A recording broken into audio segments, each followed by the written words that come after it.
దేవునికి మహిమ కలుగును గాక. ప్రభువైన యేసుక్రీస్తు నామములో అందరికీ ఉదయకాల శుభములను తెలియజేయచ్చు. ఈ ఉదయకాల ఆరాధనలోనికి అందరినీ ఆహ్వానిస్తున్నాం. ప్రార్థనతో ఈ యొక్క ఆరాధనను ప్రారంభించుకుందాం. కృప కలిగిన మా దేవ, పరిశుద్ధుడా, ఘనమైన ఉన్నతమైన నామాన్ని బట్టి కృతజ్ఞత స్తుతి స్తోత్రములు చెల్లించుచున్నాము.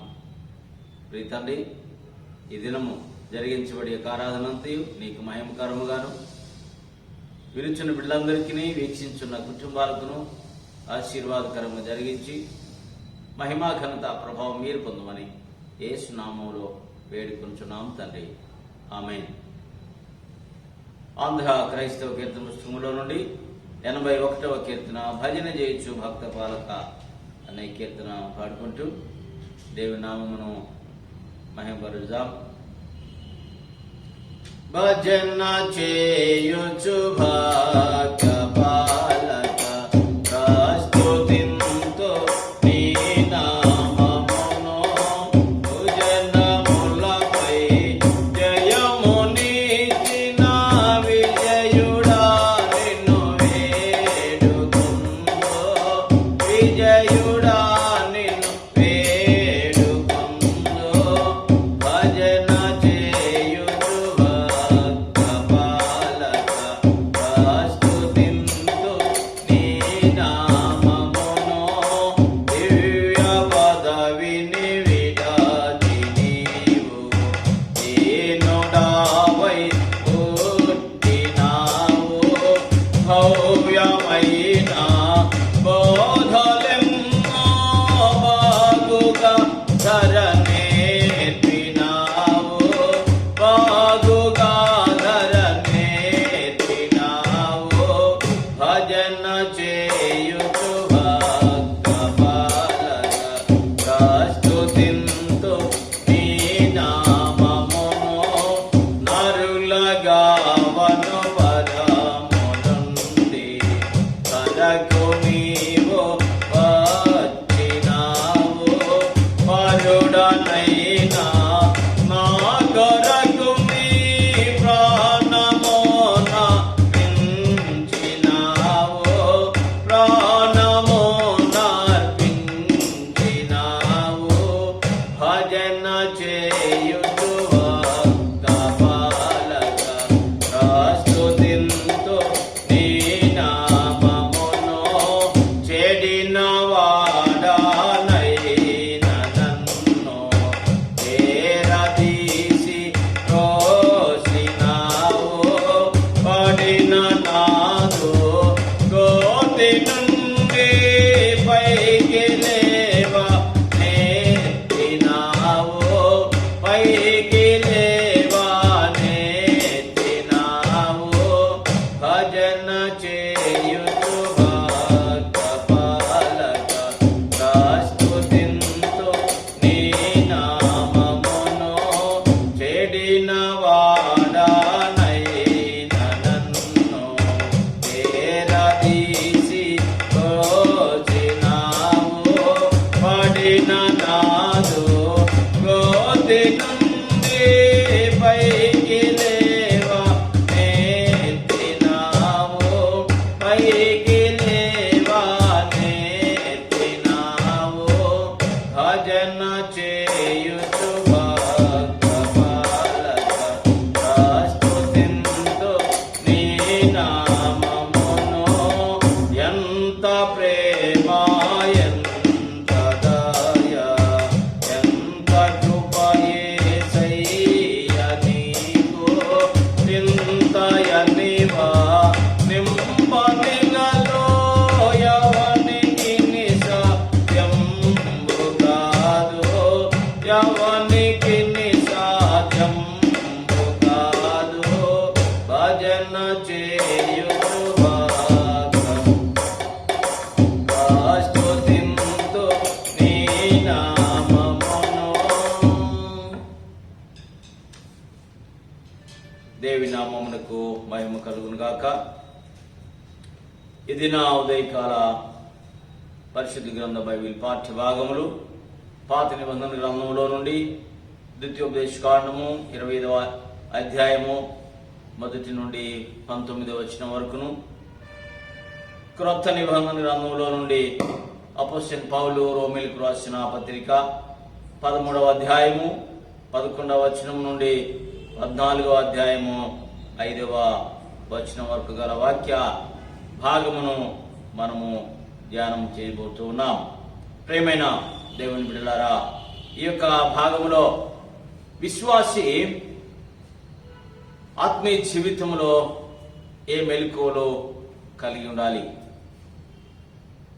అని మనము ధ్యానం చేయబోతున్నాం.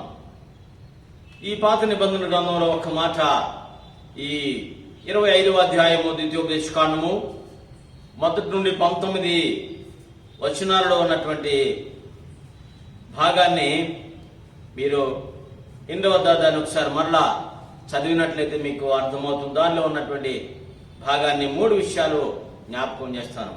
1 న్యాయము, 2వది తీర్పు, శిక్ష. ఇవి ధర్మశాస్త్రము.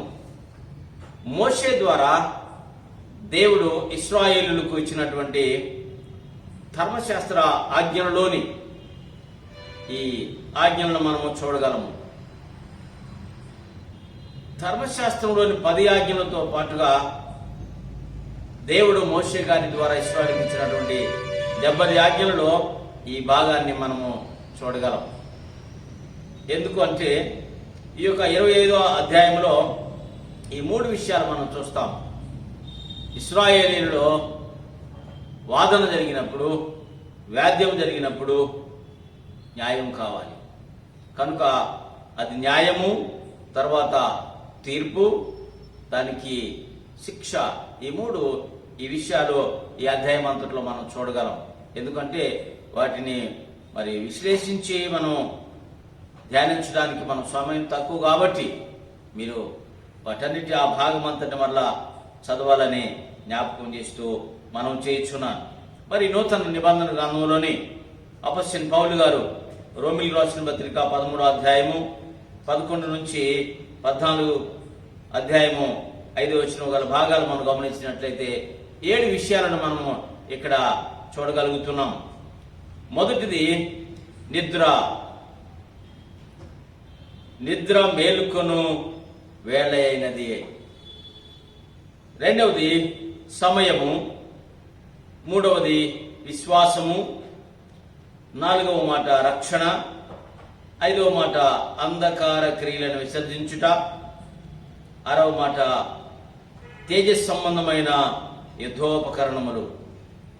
7వ మాట మర్యాదగా నడుచుకుందాం. ఈ మాటలను మనం ఇప్పుడు ధ్యానం చేయబోతున్నాం. మొదటిగా నిద్ర. నిద్ర అనగా శరీరానికి విశ్రాంతి అవసరం. ఈ నిద్ర అనేది సైన్స్ పరంగా ఒక ఆరోగ్యవంతుడు నిద్రపోవలసింది జెంట్స్ అయితే 7 గంటలు, స్త్రీలైతే 8 గంటలు నిద్రపోవలసి ఉంటుంది. వీళ్ళారా, ఈ భాగంలో ఈ నిద్రను గురించి బైబిల్ గ్రంథము ఏమి బోధిస్తుంది అంటే, జ్ఞాని అయిన సొలొమోను రాసిన సామెతల గ్రంథము 23వ అధ్యాయము 21వ వచనంలో నిద్రమత్తు చింపిగుడ్డలకు ధరించుటకు కారణమగును. ఈ నిద్ర అనేకులు ఎప్పుడు కూడా నిద్ర నిద్ర నిద్ర నిద్ర ఎప్పుడూ నిద్రపోతూ ఉంటారు. అందుకనే సొలొమోను గారు జ్ఞాపకం చేసినటువంటి మాటలో ఆ నిద్ర మత్తులో ఉన్నటువంటి వారు సోమరులుగా మారడానికి అవకాశం ఉంది. కాబట్టి అట్టి సోమరులను గురించి జ్ఞాపకం చేస్తున్నటువంటి మాట 6వ అధ్యాయం 6వ వచనంలో సామెతల గ్రంథంలో అంటాడు, సోమరి చెవులు ఎందుకు వెళ్ళుము, వాటి నడతను బాగుగా కనిపెట్టి బుద్ధి తెచ్చుకొను. వీళ్ళరా, ఈ నిద్రలో నుండి బయటికి రావాలి. ఏమిటి ఈ నిద్ర అని మనము ఆలోచన చేసినప్పుడు ఈ యొక్క భాగంలో తెలియచేయబడుతున్నటువంటి పరిశుద్ధ గ్రంథములో తెలియజేస్తున్నటువంటి మాట, ఈ నిద్ర మనిషిని ఆరోగ్యవంతంగా చేస్తుంది. కానీ తర్వాత ఎక్కువ దానికి ఆరోగ్యానికంటే మించినటువంటి నిద్ర సోమర్తనానికి దారితీస్తుంది. అందుకని జ్ఞాని అయిన సొలొమోను అంటాడు, నిద్రమత్తు చెంపిగుడ్డను ధరించుటకు కారణమగును. అదే సామెతల గ్రంథము 7వ అధ్యాయము 9 నుండి 10 వచ్చిన నుండి గమనించినట్లయితే, సోమరి ఎందాక పండుకొని ఉందువు, ఎప్పుడు నిద్ర లేచెదవు, ఇంకా కొంచెము నిద్రించదునని, కొంచెము కునికెదనని, కొంచెము సేపు చేతులు ముడుచుకొని పరుండిదనని నీవందువు. నీ ఆత్మీయ జీవితంలో మరి నీ సమయం అంతా నిద్రకిస్తే నీ ఆత్మీయ జీవితము ఎప్పుడు వెలిగించబడుతుంది. నీ ఆత్మీయ జీవితంలో ఎప్పుడు నీవు ఆత్మీయ స్థితిలో వర్ధిల్లడానికి, బలపరచబడడానికి సమయం ఉంటుంది. కనుక మరి ఈ సమయం, ఈ నిద్రను గురించి ఇంకొక మాట పౌలు గారు గట్టిగా హెచ్చరిక చేస్తున్నటువంటి మాట, ఆ ఎఫెసీ సంఘం మరి హెచ్చరిక చేస్తూ ఆయన అంటాడు, ఎఫెసీ పత్రిక 5వ అధ్యాయము 4వ వచనం అంటాడు, నిద్రించుచున్న నీవు మేల్కొని మృతులలో నుండి లేము. నిద్ర చనిపోయిన వానితో సమానం. నిద్రించిన వారు చనిపోయిన వానితో సమానం. కానీ దేవుడు మనం రాత్రి వేళ నిద్రించుచున్నాం, కానీ మన యొక్క నూతన ఉదయకాలం ప్రభు మనలను, మన యొక్క ఆత్మను మనలో ఉంచి సజీవ లెక్కలో చేస్తున్నాడు. కాబట్టి ప్రియ దేవుని బిడ్డ, ఇంకా నిద్రమత్తులో నీవు ఉంటావా? నీ ముందుంచబడినటువంటి జీవితం అనేటువంటి ఈ కాలంలో ఆత్మీయ మెలకువ, ఆత్మీయ జీవితాన్ని అభివృద్ధి పరచుకోవడానికి నువ్వు మేలుకో అని పౌలు గారు తెలియజేస్తున్నాడు. కనుక ఆ నిద్ర విషయంలో మనం మేల్కొని ఆత్మీయ స్థితిలో బలపరచబడడానికి ప్రభు సన్నిధిని కోరుకుందాం. రెండవ మాట, సమయము లేక కాలము. సమయము లేక కాలము. దేవుడు ఈ సమయాన్ని మనిషికి ఒక రోజుకు 24 గంటలు సమయాన్ని ఇచ్చాడు. 24 గంటల సమయంలో నీవు ప్రభువునకు ఎంత ఖర్చు పెడుతున్నావు? ప్రభువునకు ఎంత సమయాన్ని నీవు వెచ్చిస్తున్నావు? నీ ఆత్మీయ జీవితంలో బలపరచబడడానికి దేవుని సన్నిధిలో ఎంత సమయాన్ని వెచ్చిస్తున్నావు? కానీ దేవుని వాక్యం ఏం బోధిస్తుంది అంటే, కొరింథీయులకు రాసిన ఎఫెసీ పత్రిక 5వ అధ్యాయము 15వ వచనంలో తెలియజేస్తున్నటువంటి మాట, సమయమును పోనీయక దినములు చెడ్డవి గనుక సమయమును పోనీయక సద్వినియోగము చేసుకొనుచు అజ్ఞానుల వలె కాక జ్ఞానుల వలె నడుచుకొనుచు ఉండుడి. అజ్ఞానుల వలె కాక, దినములు చెడ్డవి కాబట్టి కాలం వెళ్ళిపోతుంది, సమయం అయిపోతుంది, త్వరగా రోజులు గడిచిపోతున్నాయి. కానీ ప్రియ దేవుని బిడ్డ, గడిచిపోయినటువంటి సమయాన్ని, కాలాన్ని తిరిగి మనము పొందలేము. కానీ ఈ వెలుగుండగానే, నీ జీవితం ఉండగానే, నీవు జీవించుచు ఉండగానే ప్రభువునకు సమయం ఇవ్వడము నేర్చుకుందాం. దేవునికి సమయాన్ని ఇచ్చినట్టయితే దేవుడిని నిన్ను ఉన్నతమైన స్థితిలో ఉంచడానికి అవకాశమే. ఎందుకనగా మరి అపోస్తలుడైన పౌలు అపోస్తలుల కార్యములు 1వ అధ్యాయం 7వ వచనంలో తెలియజేస్తున్నటువంటి మాట, సమయమును కాలమును తండ్రి స్వాధీనములో ఉంచుకొని ఉన్నాడు. సమయము కాలము దేవుని చేతిలో ఉంది. అనగా ఆ సమయము కాలమనే నీ జీవితానికి అన్వయించుకున్నప్పుడు నీవు దేవుని స్వాధీనములో ఉన్నావు అని గుర్తించబద్దులమయించున్నాం. దేవుని గుర్తించడానికి, దేవుని సన్నిధిని సమీపించడానికి ఒక సమయాన్ని ఏర్పాటు చేసుకోవాలి. అందుకని పరిశుద్ధ మత్తయి భక్తుడు కూడా 6వ అధ్యాయంలో తెలియజేస్తున్నటువంటి మాట, నీవు ప్రార్థన చేయనప్పుడు నీ గదిలోనికి వెళ్ళి తలుపు మూసి రహస్యమందున్న నీ తండ్రికి ప్రార్థించు. రహస్యమందు చూచి తండ్రి నీకు ప్రతిఫలం ఇచ్చునని వాక్యంలో మనం చూడగలుగుతున్నాం.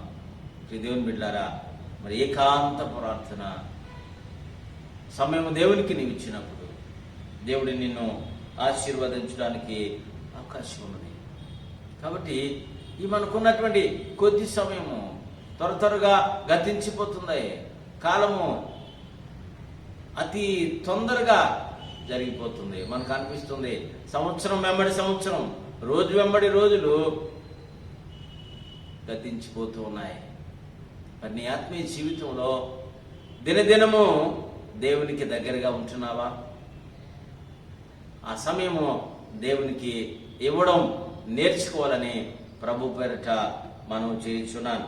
అపోస్తలుడైన పౌలు గారు మరి కొలసీ సంఘానికి వ్రాస్తూ చెప్పినటువంటి మాట, కొలసీ రాసిన పత్రిక 4వ అధ్యాయము 5వ వచనంలో అంటాడు, సమయము పోనీయక సద్వినియోగము చేసుకొనుచు సంఘం వెలుపటి వారి ఎడల జ్ఞానము కలిగి నడుచుకొనుడి. సంఘము వెలుపటి వారి ఎడల నీవు క్రీస్తుని కలిగి ఉన్నావు. విశ్వాసిగా ఉన్నావా? విశ్వాసిగా లేనటువంటి వారు, దేవుని ఎరుగనటువంటి వారి విషయంలో నీ యొక్క ప్రవర్తన, నీ మాట ఏ రీతిగా ఉన్నాయి? అందుకని అంటాడు, సమయాన్ని పోనీక వెలుపటి వారి ఎడల జ్ఞానముతో నడుచుకోవాలి. ఇందాక మనము జ్ఞానము కలిగి అజ్ఞానుల వలె కాకనే మనం ధ్యానం చేశాం. దేవుని సన్నిధిని మనము అప్పగించుకున్నప్పుడు ప్రభువే చక్కగా నడిపిస్తూ ఉంటాడు. ప్రియులారా, ఒకసారి నీవు ఆలోచించి 24 గంటల్లో నీవు దేవునికి ఎంత సమయాన్ని ఇస్తున్నావు అని ఒకసారి ప్రశ్నించుకొని ఆయన వైపు చూడాలని ప్రభు పేరిట మనం చేస్తున్నాం. ప్రసంగి గ్రంథకర్త తెలియజేస్తుంటాడు. ప్రసంగి గ్రంథం 3వ అధ్యాయము 3వ వచనం అంటాడు, ప్రతిదానికి సమయం కలదు, దాని సమయంలో మనము దాన్ని గుర్తించవలసిన వారంగా ఉన్నాం. కానీ పరిశుద్ధ గ్రంథములో సృష్టిని సృజించినటువంటి దేవుడు సూర్యుని ఉదయం 6 గంటలకు ఉదయిస్తాడు, తిరిగి మరలా ఉదయం అదే 6 గంటలకు ఉదయిస్తాడు. ఒకవేళ నీ జీవితంలో ఈ దినం ప్రభు యొద్దకు వచ్చావు, తిరిగి అదే సమయానికి నీ ప్రభు వద్దకు వస్తున్నావా? ప్రతి దానికి సమయాన్ని దేవుడు నిర్ణయించాడు. చంద్రునికి ఒక సమయం ఇచ్చాడు, సూర్యునికి ఒక సమయం ఇచ్చాడు, గాలికి ఒక సమయం ఇచ్చాడు. ప్రియులారా, మనిషికి కూడా 24 గంటల సమయాన్ని పెట్టాడు. కాబట్టి 24 గంటల సమయంలో ప్రభు కొరకు, నీ ఆత్మీయ జీవితం ఎదుగుదల కొరకు, అభివృద్ధి కొరకు ఎలా వాడుకుంటున్నావు? ప్రియులారా, అది సమయాన్ని వాడడం నేర్చుకుందాం. దేవుడు మనకి సహాయం చేస్తాడు. 3వ మాట విశ్వాసము. విశ్వాసం అనగా నమ్మకము. నీ ఆత్మీయ జీవితంలో విశ్వాసం అనేది చాలా ప్రాముఖ్యమైనటువంటిది. ఒక మనిషి దేవునికి ఇష్టడుగా జీవించాలి అంటే నీ విశ్వాస జీవితంలో నీవు స్థిరంగా ఉండాలి. పౌలు గారు అదే మాటలు తెలియజేస్తూ హెబ్రీయులకు రాసిన పత్రిక 11వ అధ్యాయము 6వ వచనమును అంటాడు, విశ్వాసము లేకుండా దేవునికి ఇష్టుడైండుట అసాధ్యం. ఒకవేళ నీ భక్తిపరుడు కావచ్చు, నీ ప్రార్థనాపరుడు కావచ్చు, మంచి పాటగాడివి కావచ్చు, మంచి వాక్యోపదేశం చేయగలిగినటువంటి వాడు కావచ్చు. ఈ విశ్వాసి, నీవు దేవునిలో స్థిర విశ్వాసాన్ని కలిగి దేవునికి ఇష్టడుగా ఉన్నావా?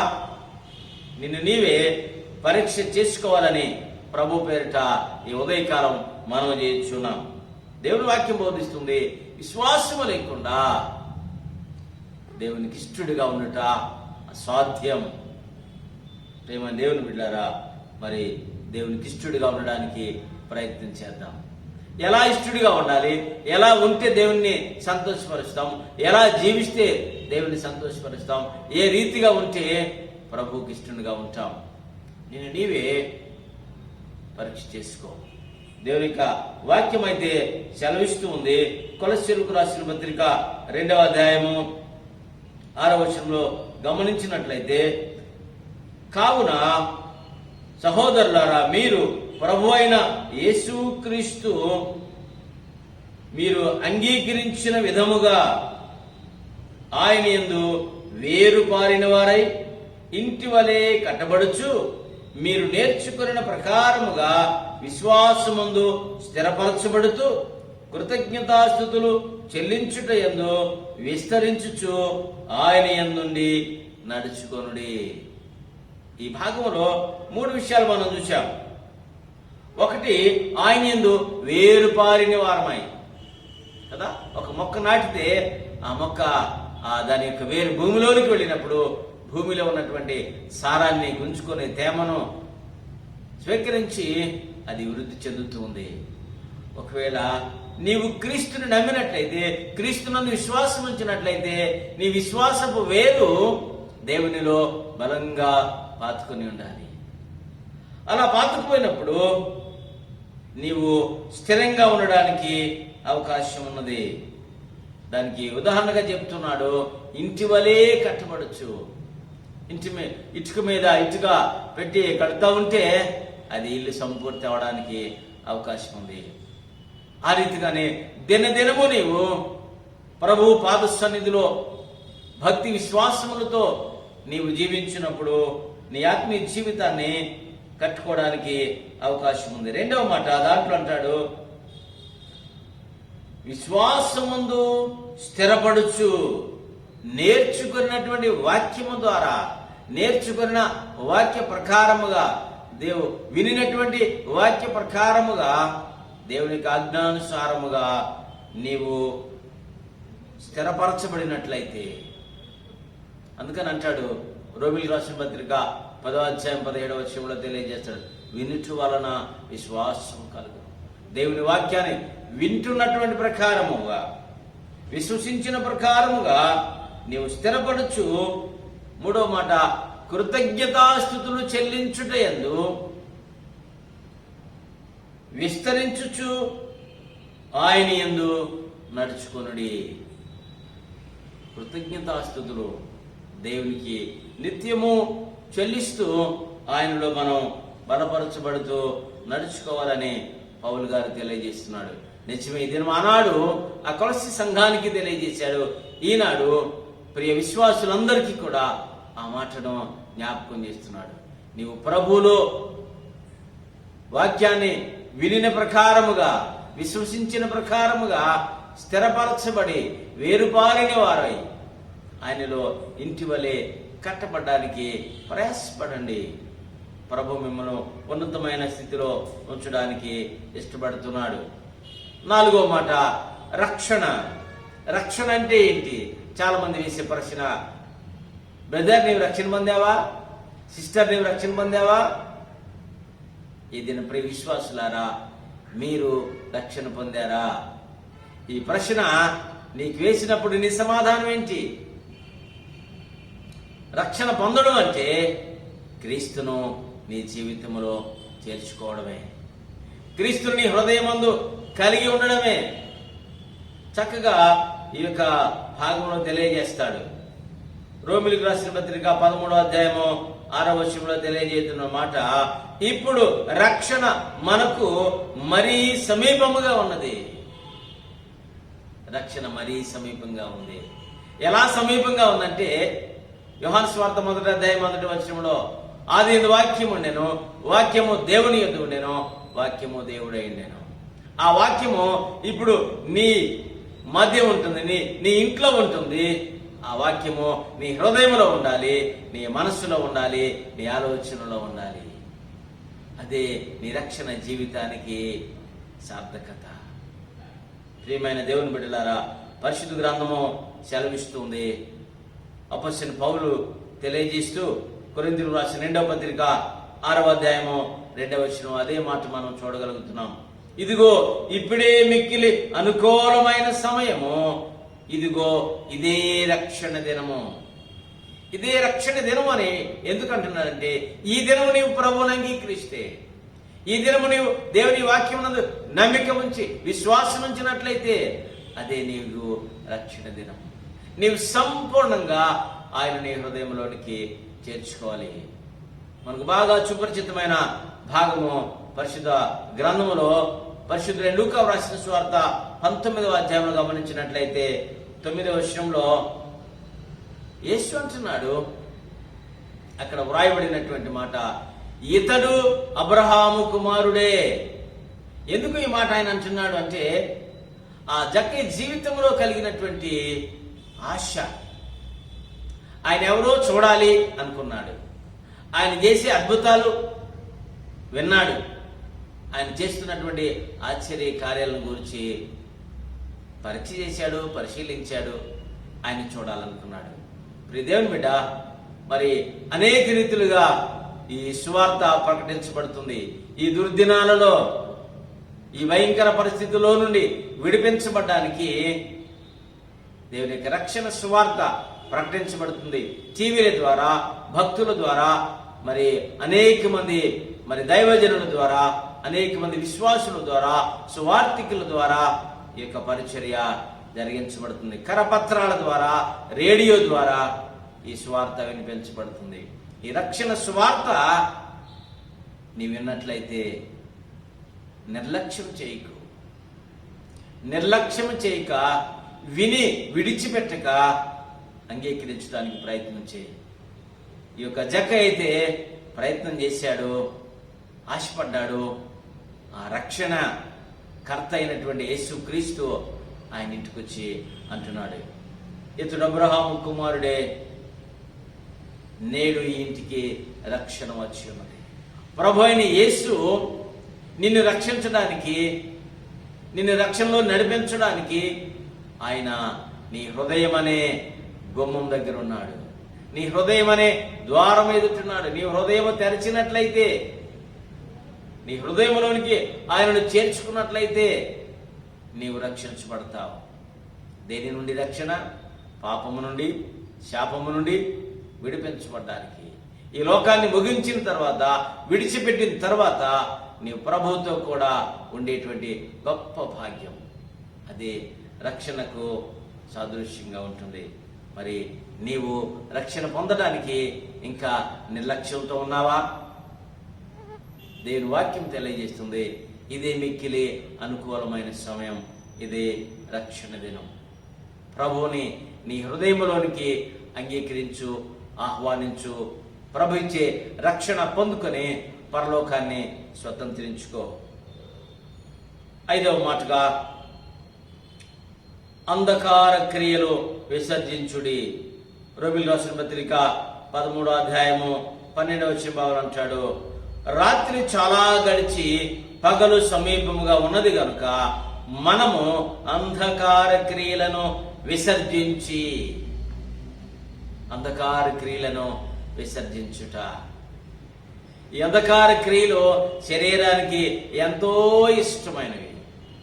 అందుకని పౌలు గారు గలతీయులకు రాసిన పత్రిక 5వ అధ్యాయంలో తెలియజేస్తూ ఉన్నాడు. 19 నుండి మరి 21 వరకు గమనించినట్లయితే అక్కడ శరీర కార్యములు స్పష్టమై ఉన్నవి అని తెలియజేస్తారు. ఈ భాగం అంతా మనందరికీ సుపరిచితమైన భాగమే. అక్కడ 17 శరీర కార్యాలను, అంధకార సంబంధమైనటువంటి క్రియలలోనికి నెట్టివేయడానికి, త్రోసివేయడానికి, లాగడానికి అక్కడ అవి కనిపించబడుతున్నాయి. మరి వాటన్నిటి విషయంలో నీ యొక్క ఆలోచన ఏంటి? నీ తీర్మానం ఏంటి? వాటిని విసర్జించాలి అని అనుకున్నావా? విసర్జించడానికి ప్రయత్నం చేసావా? లేక దానిలోనే ఉండిపోతున్నావా? ఎందుకంటే చీకటి అంధకారంలోనికి నెట్టివేస్తుంది. అంధకారం అనగా ఆత్మీయ స్థితి అంతా కూడా నీకు అంధకారముగానే ఉంటుంది. నీ శరీర జీవితం మాత్రము కృంగి కృషించి నాశనానికి పరిగెడుతూ ఉన్నది.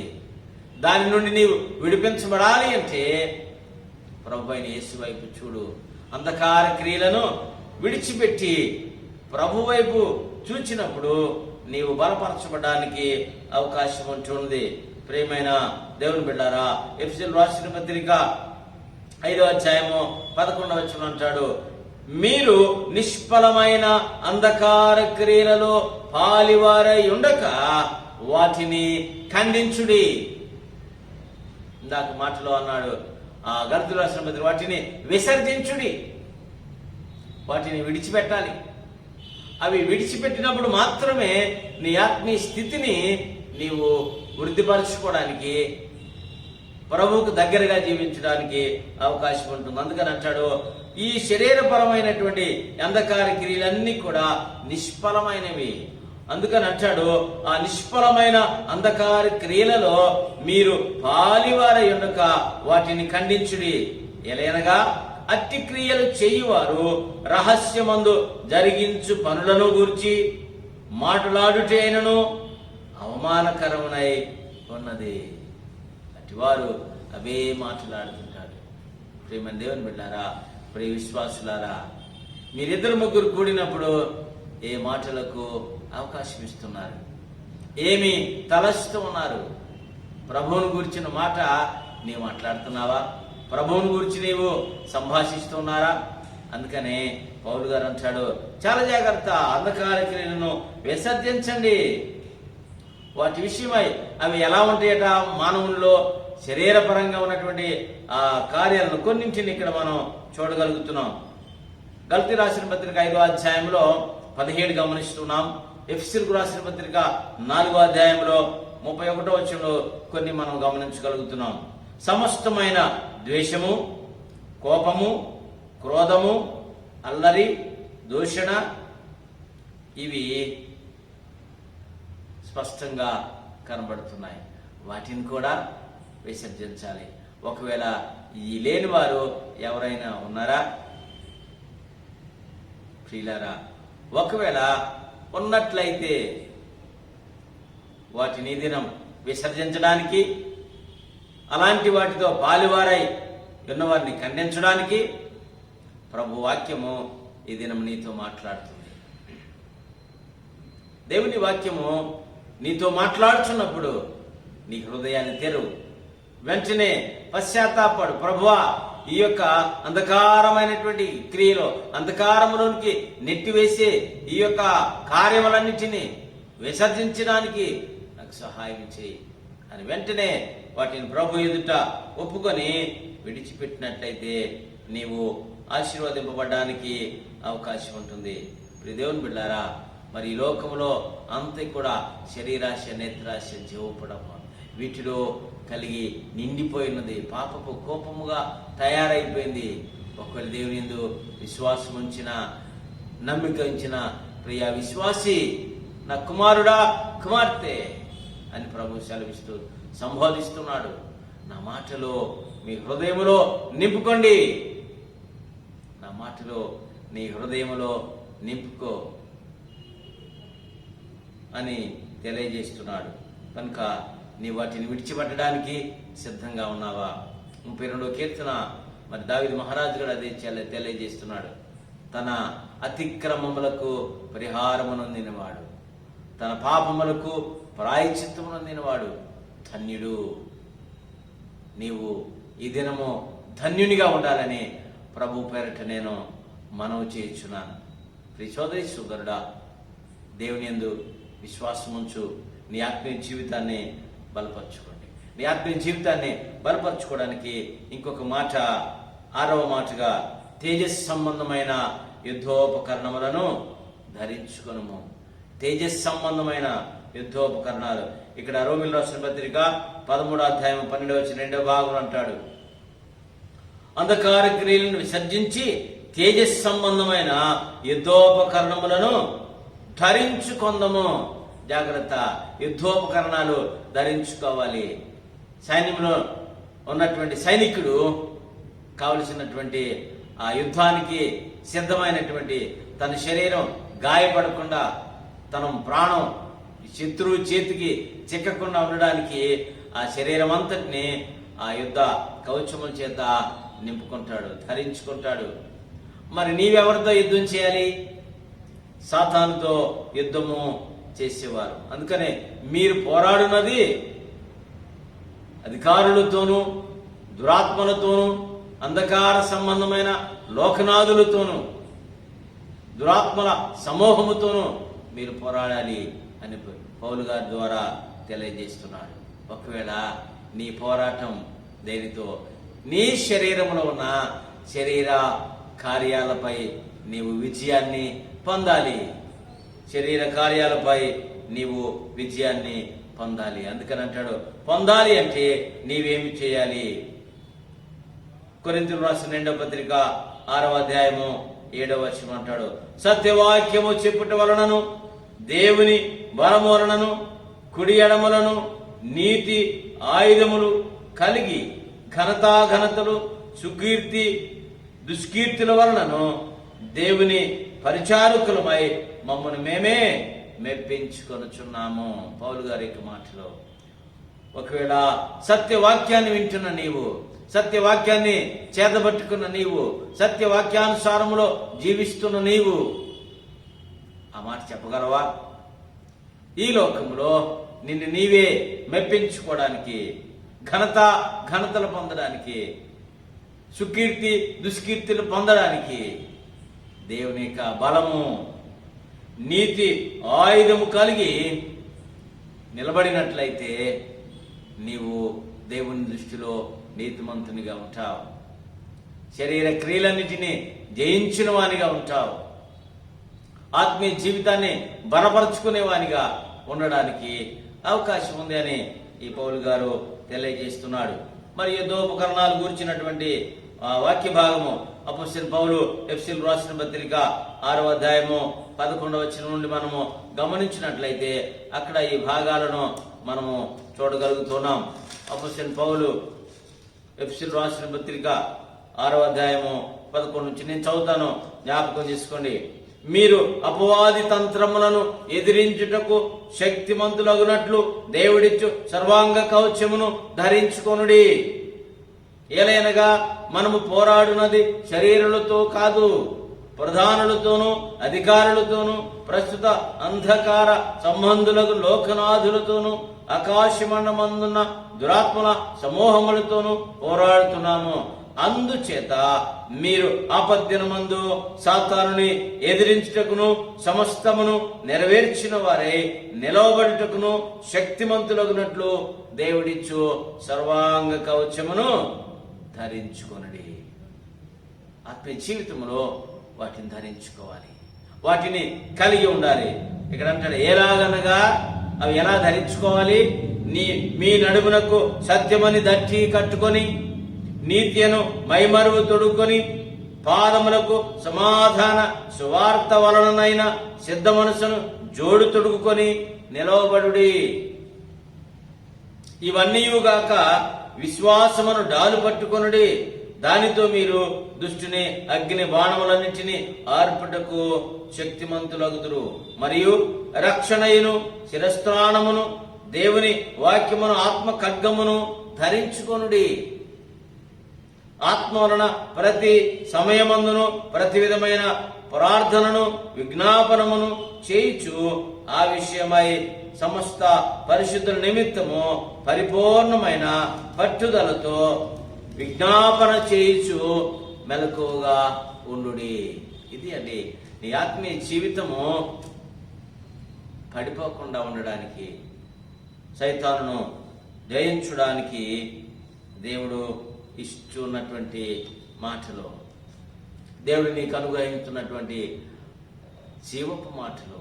ఈ లోకములో సాతానుని జయిస్తావు, నీ జీవితాన్ని ముగించిన తర్వాత పరలోక రాజ్యంలో ప్రభువుతో ఉంటావు. ఉండాలని ఇష్టపడుతున్నావా? ప్రియ విశ్వాసి, అయితే ఈ యొక్క యుద్ధోపకరణములను నీ యొక్క జీవితంలో నీవు కలిగి ఉండాలని ప్రభు పేరిట నేను మనవి చేస్తున్నాను. ఆత్మీయ జీవితంలో ఎదుగుదల వరకు 7వ మాటగా మర్యాదగా నడుచుకుందాము. రోమీయులకు రాసిన పత్రిక 13వ అధ్యాయము 13వ వచనములో అల్లరితో కూడిన ఆటపాటలైనను, మత్తైనను లేకయు, కామ విలాసములైనను, పోకిరి చేష్టలైనను లేకయు, కలహమైనను మత్సరమైనను లేకయు, పగటి యందు నడుచుకున్నట్టుగా మర్యాదగా నడుచుకుందాము. నీ జీవితంలో వీటిని కలిగి ఉన్నావా? ఇప్పుడు చెప్పబడినటువంటి ఈ మాటలన్నిటిని మనము ఆలోచన చేసినట్లయితే, పగటి యందు నడుచుకున్నట్టు మర్యాదగా నడుచుకుందాము. ఈ యొక్క లిస్టు నీ జీవితంలో ఉంటే మర్యాదకు బదులుగా నీవు అమర్యాదలోనికి వెళ్ళిపోతావు. మర్యాదస్తుడిగా ఉన్నటువంటి ఆ మంచి పేరు కొట్టివేయబడుతుంది. ఒకవేళ నీవు ప్రభువుని అంగీకరించినట్లయితే, వీటన్నిటి విషయంలో నీవు మరణపాత్రుడు అయితే ప్రభువు నీకు బదులుగా మరణించాడు. అందుకని ప్రభువు తెలియజేసినటువంటి వాక్యం ద్వారా కొరింథీయులకు రాసిన మొదటి పత్రికలో తెలియజేసి 15వ అధ్యాయం మాట్లాడతాడు కదా. విజయమందు మరణము మృంగివేయబడెను. నీవు మరణం పాత్రుడు కాకుండా ప్రభు నిన్ను విడిపించడానికి శక్తిమంతుడు. అందుకనే నీవు మర్యాదస్తునిగా జీవించడానికి, మర్యాదస్తునిగా ఉండాలి అంటే నీవు మంచివాడిగా ఉండాలి, మంచివాడిగా జీవించాలి, మంచి మాటలు పలకాలి, మంచి మాటలు ఇతరులతో మాట్లాడాలి, మంచి పనులు చేయాలి. వాటి ద్వారా దేవుడు మహింపరచబడతాడు. స్వార్థ భాగాల్లో మనకు బాగా తెలిసినటువంటి ఆ మంచి కంఠత వాక్యము పరిశుద్ధులైన మత్తయి రాసిన స్వార్థ 5వ అధ్యాయము 16వ వచనంలో ఉంది. ఆ మాట, మనుషులు మీ సత్క్రియలను చూచి పరలోకమందున్న తండ్రిని మహిమపరుచున్నట్లు వారి ఎదుట మీ వెలుగు ప్రకాశింపనీయుడి. ఈ మంచి మర్యాద అనేది నీ జీవితాన్ని వెలిగిస్తుంది. నీ వెలుగు ద్వారా ఇతరులను వెలిగిస్తుంది. ఇతరులు కూడా ఆ వెలుగులో నడవడానికి ఆ మంచి కార్యములు అనేవి, సత్క్రియలు అనేవి నీవు కలిగి ఉండాలని ప్రభు పేరిట నేను జ్ఞాపకం చేస్తున్నాను. ప్రియ దేవుని విడలారా, నీవు ఏ రీతిగా ఉన్నావు? నీకు మంచి పేరుందా? నీకు మంచి పేరుందా? ఆ మంచి పేరు పొందడానికి ప్రయాసపడుతున్నావా? ఆ మంచి పేరు పొందడానికి ఒకే ఒక మార్గము ఏమిటంటే దేవుని వాక్యాన్ని నీవు అంగీకరించడం, దేవుని యందు నీ విశ్వాసం ఉంచి జీవించడం.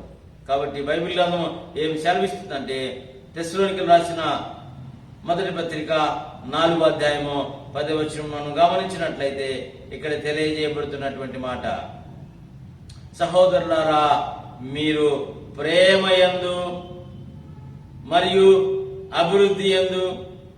అభివృద్ధి పొందుచుండవలననియు, సంఘమునకు వెలుపటి వారి ఎడల మర్యాదగా నడుచుకొనుచు మీకేమీ కొదవ లేకున్నట్లు మేము మీకు ఆజ్ఞాపించిన ప్రకారము మీరు పరుల జోలికి పోక మీ సొంత కార్యములు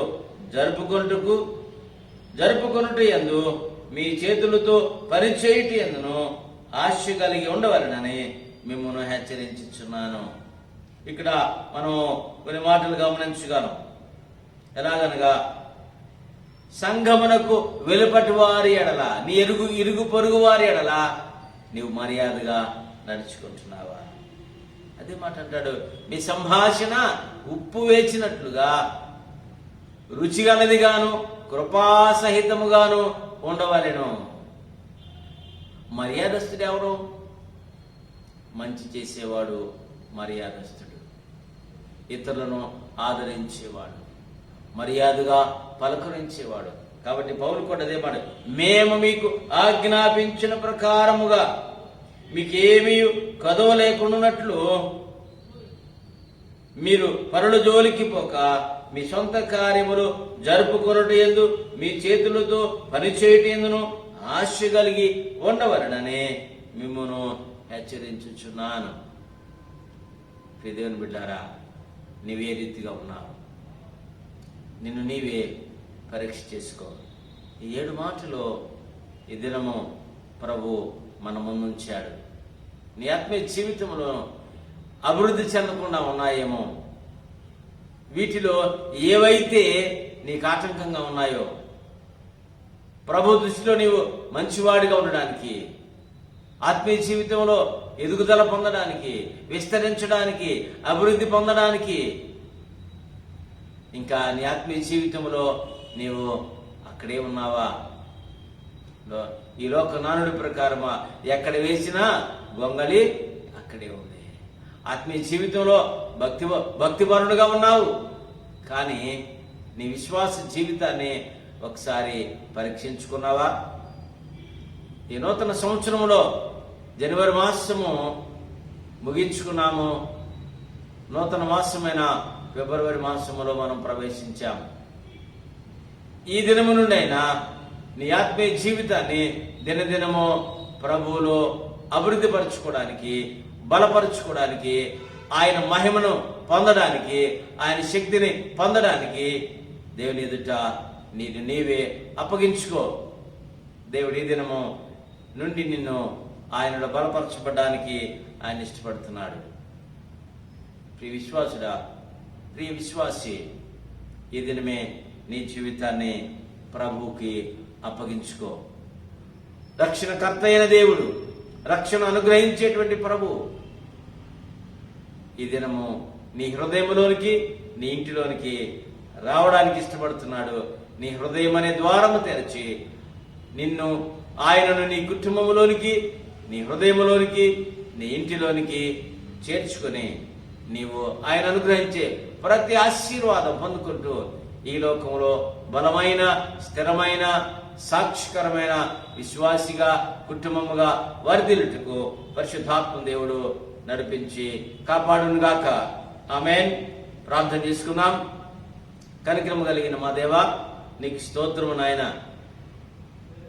ఈ లోకములో విశ్వాసిగా ఉండడానికి, విశ్వాస జీవితాన్ని బలపరచుకోవడానికి దేవా, ఈ దినం మాతో మాట్లాడిన నీ జీవపు మాటల కొరకు వందనాలు ప్రభువా.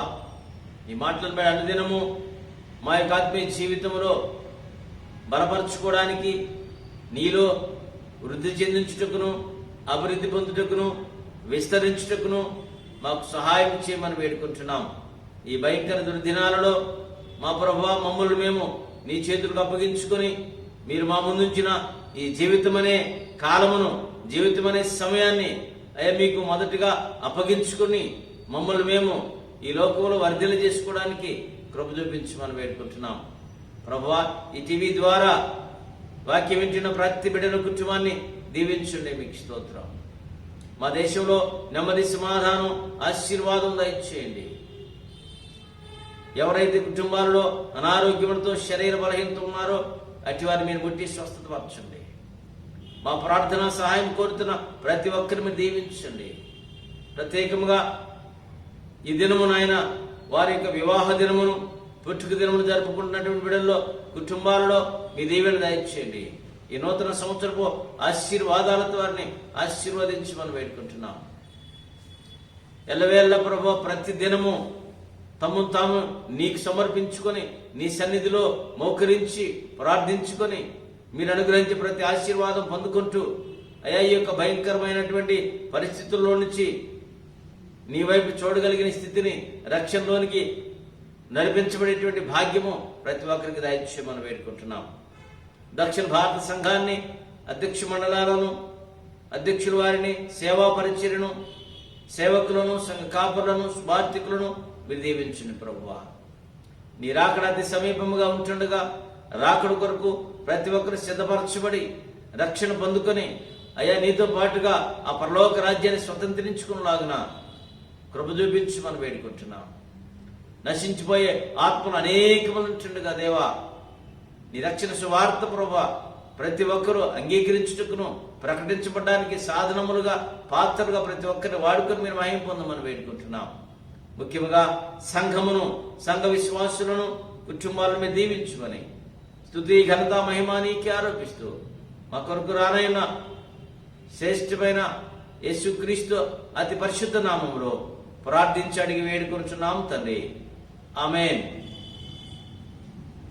మన ప్రభువైన యేసుక్రీస్తు కృప, పరమ తండ్రి దేవుని ప్రేమ, పరిశుద్ధాత్మని సహవాసము సన్నిధి ఇప్పుడు ఎల్లప్పుడు మనందరికీ ఆయన విశ్వాసం ఉంచిన ప్రతి విశ్వాసికి కుటుంబానికి సదాకాలము తోడయండి నడిపించునుగాక. ఆమేన్, ఆమేన్.